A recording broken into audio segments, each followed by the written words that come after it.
नाशिकच्या दिंडोरीमध्ये बोगस बियाणं पॅकिंग रॅकेटचा पर्दाफाश झालाय। कृषी विभाग आणि दिंडोरी पोलिसांनी ही संयुक्त कारवाई केली आहे। अकराळे जानोरी रोडवरील पॅकेजिंग इंडस्ट्रीवर धाड पाडत पाचोऱ्यामधल्या नामांकित सीड्स कंपनीच्या नावाची तब्बल 6000 बनावट रिकामी पाकिटं जप्त करण्यात आली आहेत। या पाकिटांमधून सुमारे 30 टन बोगस बियाणं विक्रीचा संशय आहे। कंपनीचा लोगो, ट्रेडमार्क आणि पॅकिंगची हुबेहूब नक्कल करून शेतकऱ्यांची फसवणूक सुरू होती। उडीद नूल सात विश्वास या बियाण्याच्या नावानं बनावट पॅकिंग तयार केल्याचं उघड झालं। बनावट बियाणं रॅकेटमुळे कृषी क्षेत्रात मोठी खळबळ माजली आहे। सोबत बोलण्यासाठी आहे quality control officer Kalyanrao Patil sir. Sir, काय नेमकं या कारवाईचं स्वरूप होतं, कशाची माहिती आपल्याला मिळाली होती आणि आपण काय कारवाई केली? नमस्कार। काल दुपारी आम्हाला आमच्या वरिष्ठांकडून मिळालेल्या माहितीनुसार मी साधारण दुपारी 3-4 वाजता आपला एअरपोर्ट रोड जो आहे नाशिकचा जानोरी परिसरातला त्या ठिकाणी एकाच जागी याचे निर्मल सीड्सचे पॅकेट डुप्लिकेट बनवून पॅकिंग करत असल्याची आम्हाला माहिती मिळाली होती। त्या अनुषंगानं कृषी अधिकारी गुण नियंत्रण तालुका कृषी अधिकारी कार्यालय दिंडोरी इथल्या बागुल मॅडम आणि आम्ही तिथं पोहोचलो आणि त्या ठिकाणी प्रवेश करून तिथं तपासणी केली असता आम्हाला तिथं पॅकेटची प्रिंटिंग चालू असल्याचे निदर्शन आले। सदरचं ठिकाणी पॅकेटची निर्मिती आणि प्रिंटिंग करणारं होतं।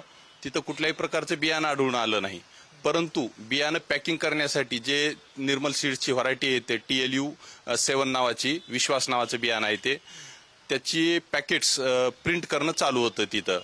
तिथं तपासणी केली असता आम्हाला तिथं अंदाजे साधारण 5000 पाऊच आढळून आले।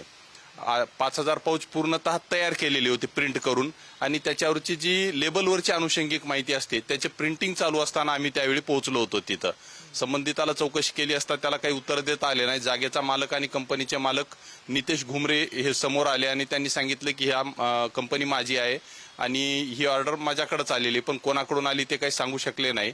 आम्हाला संशय आहे की ते पाकिट बनावटरित्या बनवून त्यांच्याकडून कोणीतरी घेत आहे। त्याच्यामुळं या गुन्ह्यामध्ये प्रिंटिंग करून देणारे नितेश घुमरे आणि त्यांना ज्यांनी ऑर्डर दिली किंवा जे हे काम पुढं करतात त्यांना आम्ही आरोपी केलेला आहे। यामध्ये आम्हाला तिथं जागेवर 5000 पाकिट आढळून आले।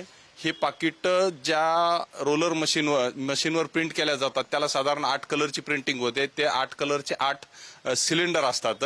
ते 8 सिलेंडर आपण जप्त केले। तसेच हे 5 किलोचे पॅकेट ज्या गोणीमध्ये भरल्या जातात ती गोणीमध्ये साधारण 6 पॅकेट भरल्या जातात, म्हणजे 30 किलोची गोणी होती। अशा गोण्या भरण्यासाठीचं जे प्रिंटिंगचं मटेरियल आहे गोणीवरच्या लिखाणकामासाठीचं त्याला ते स्टेरिओ म्हणतात ते पण जप्त करण्यात आलेले आहेत।